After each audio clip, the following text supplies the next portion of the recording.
Une messe en français L'exclusion de la racisme n'est pas de répétition. Et en créole. Réellement vrai, ça c'est comme moi, mais à bas et pour moi. Un restaurant où les saveurs créoles titillent les papilles. Bienvenue dans la petite Haïti à Santiago. Ici, on se détend après une dure semaine, comme Edmi. Elle est arrivée au Chili il y a 8 mois.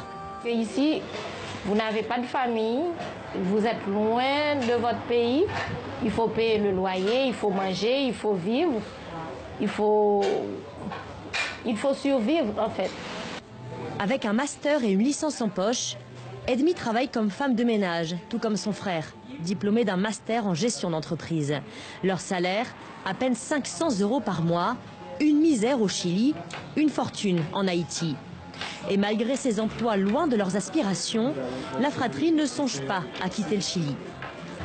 Comme Edmi et son frère, plus de 100 000 Haïtiens sont arrivés au Chili l'an dernier, dans l'espoir d'une vie meilleure.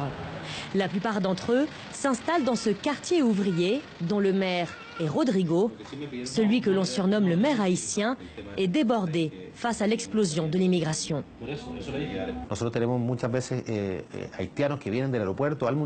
Beaucoup d'Haïtiens viennent directement de l'aéroport et ils nous demandent où ils vont passer la nuit.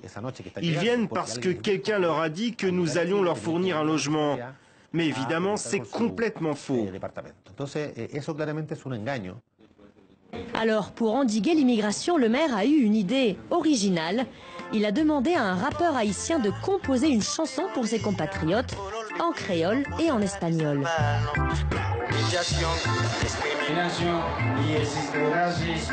Le chanteur vit dans des conditions précaires ici, avec une dizaine de personnes. Son texte parle de discrimination et c'est sa propre expérience qui l'a inspiré. Un jour, dans le métro, un homme m'a demandé de me lever alors qu'il y avait 4 sièges de libre à côté de moi. J'ai dû me lever, je n'avais pas le choix. Cet homme m'a humilié.